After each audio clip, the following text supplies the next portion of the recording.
Hello students, இன்னைக்கு நம்மளோட கிளாஸில் 10th மேக்ஸில் இருக்கக்கூடிய முக்கோணவியல்ங்கிற சாப்டரில் இருக்கக்கூடிய ரொம்ப முக்கியமான 5 மார்க் கொஷின்ஸ் தான் வந்து இந்த வீடியோவில் சொல்கிறேன். இதில் ஆல்ரெடி வந்து 6 சம்முக்கான வீடியோஸ் வந்து நம்ம சேனலில் போட்டிருக்கோம். இப்போ 7th சம் வந்து இந்த வீடியோவில் சொல்கிறேன் பாருங்கள். 7th சம் வந்து எதுனா பயிற்சி 6.2ல் 3வது சம்மாக இருக்கும். இது வந்து ஆகஸ்ட் 2022 பப்ளிக் எக்ஸாமில் இந்த சம் கேட்டிருந்தாங்க. ஸோ இது வந்து உயரங்களும் தலைவுகளுங்கிற டாப்பிக்கில் ஒரு சம் கொடுத்துருந்தாங்கனாலே நீங்கள் கொஷினை நல்லா ரீட் பண்ணி அண்டர்ஸ்டாண்ட் பண்ணி அதுக்கு ஒரு படம் நீங்கள் கரெக்டாக வரைஞ்சிட்டிங்கனாலே சம் வந்து கரெக்டாக போட்ட மாதிரி தான். ஸோ என்ன கொடுத்துருக்காங்கன்னு பாருங்கள். ஒருவர் அவருடைய வீட்டிற்கு வெளியில் நின்று கொண்டு ஒரு ஜன்னலின் உச்சி மற்றும் அடி ஆகியவற்றை முறையே 60 டிகிரி மற்றும் 45 டிகிரி ஆகிய ஏற்ற கோணங்களில் காண்கிறார்னு கொடுத்துருக்காங்க. அப்படின்னா என்ன அர்த்தம்? ஒருத்தர் வந்து அவருடைய வீட்டிற்கு வெளியில் நின்றுட்டு ஆப்போசிட்டில் இருக்கக்கூடிய ஒரு வீட்டில் இருக்கக்கூடிய ஜன்னலினுடைய உச்சி அடி ரெண்டுக்குமே வந்து ஏற்ற கோணம் தான். அப்படின்னா ரெண்டுமே வந்து அதனுடைய ஜன்னலினுடைய அடியும் அவருடைய ஹைட்டை விட மேல் நோக்கி தான் இருக்குது, அதனுடைய உச்சியும் மேல் நோக்கி தான் இருக்குன்னு அர்த்தம். ஸோ ஆப்போசிட்டில் இருக்கக்கூடிய பில்டிங்கில் இருக்கக்கூடிய ஜன்னல் கொஞ்சம் ஹைட்டான பிளேஸில் இருக்குன்னு அர்த்தம். சரிங்களா? நீங்கள் கொஷினை நீங்கள் நல்லா ரீட் பண்ணி அண்டர்ஸ்டாண்ட் பண்ணிக்கணும். இது வந்து நம்ம தரைன்னு எடுத்துக்கலாம். இந்த தரையில் இங்கே வந்து அவர் நிற்கிறாருன்னு எடுத்துக்கலாம். ஆப்போசிட்டில் ஒரு வீடு இருக்குது. அந்த வீட்டில் வந்து ஒரு ஜன்னல் இருக்குன்னா இவர் வந்து மேல் நோக்கி தான் அந்த ஜன்னலை பார்க்குறாரு. ஸோ ஜன்னல்ங்கிறது நல்லா ஹைட்டான ஒரு பிளேஸில் தான் இருக்குது. ஸோ இந்த இடத்துல நான் வந்து ஏபின்னு குறிக்கிறேன். இந்த ஏபிங்கிறத ஜன்னல்னு எடுத்துக்கலாம். இதில் ஏங்கிறது ஜன்னலோட உச்சி, பிங்கிறது ஜன்னலோட அடி. இவர் இங்கே நின்றுட்டுருக்கிறாரு, அவர் வீட்டுக்கு வெளியில் வந்து நிற்கிறாரு. நின்றுட்டு அந்த ஜன்னலினுடைய அடியையும் பார்க்குறது, நிற்கிற பிளேஸ்ன்னு வச்சுக்கலாம். இங்கிருந்து ஜன்னலினுடைய அடியையும் பார்க்குறாரு, உச்சியையும் பார்க்குறாரு. சரிங்களா? இது வந்து கிடைமட்ட கோடு, இது மேல் நோக்கி பார்க்கக்கூடிய பார்வை கோடு. கிடைமட்ட கோட்டுக்கும் மேல் நோக்கி பார்க்கக்கூடிய பார்வை கோட்டுக்கும் இடைப்பட்ட கோணத்தை தான் நம்ம ஏற்ற கோணம்னு சொல்லுவோம். இதில் உச்சியினுடைய ஏற்ற கோணம் 60 டிகிரி, அடியினுடைய ஏற்ற கோணம் 45 டிகிரி. ஸோ உச்சி எது? இந்த டோட்டலாக இருக்கிறது தானே உச்சி. ஸோ இது எவ்வளோ டிகிரினா 60 டிகிரி.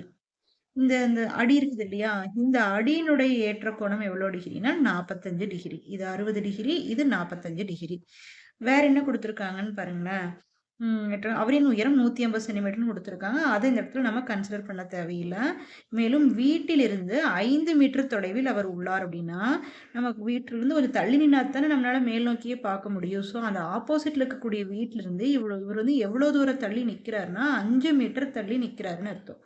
சரிங்களா? ஸோ இதில் ஏபிசி, இது மொத்தமாக ஏசின்னு எடுத்துக்கிட்டோம்னா இந்த ஆப்போசிட்டில் இருக்கக்கூடிய வீடு. இதில் ஏபிங்கிறது ஜன்னல், ஏபிசி குறிச்சதுனால இங்கே டி, நீங்கள் எங்கே வேணாலும் இங்கே கூட ஏ, இது பிசிடின்னு வேணாலும் குறிச்சிக்கலாம். நம்ம லெட்டர்ஸில் வந்து எந்த பிரச்சனையுமே இல்லை.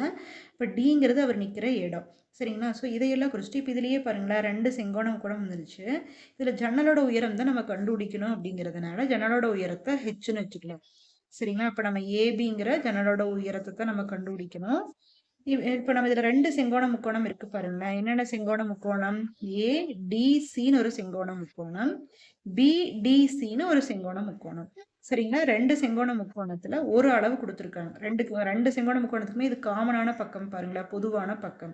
ஸோ இதை வச்சு ஒரு செங்கோண முக்கோணத்தினுடைய அளவை கண்டுபிடிச்சு அதை வச்சு இதோட ஆன்சரை கண்டுபிடிக்க போறோம். ஸோ எப்படின்னு பாருங்க. ஃபர்ஸ்ட் வந்து என்னென்ன தகவல்கள் நம்ம குறிச்சிருக்கிறோம் இல்லையா, அதெல்லாம் எதை குறிக்குது அப்படிங்கிறத நம்ம மென்ஷன் பண்ணிடலாம். ஏபிங்கிறது எதை குறிக்குது? ஜன்னலை குறிக்குது. ஏபிங்கிறது ஜன்னலை குறிக்குது. அந்த ஏசிங்கிறது எதிரில் உள்ள வீட்டை குறிக்குது. எதிரில் உள்ள வீடு. அதே மாதிரி டிங்கிறது அவர் நிற்கக்கூடிய இடம். இந்த குறிப்பிட்ட பர்சன் நிற்கக்கூடிய இடம்.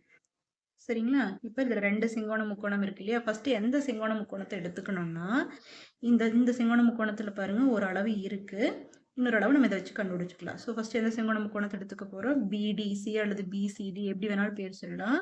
ஸோ இது வந்து ஒரு செங்கோண முக்கோணம். ஃபர்ஸ்ட் எந்த செங்கோண முக்கோணத்தை எடுத்துக்க போகிறோம்? செங்கோண முக்கோணம் பிடிசி.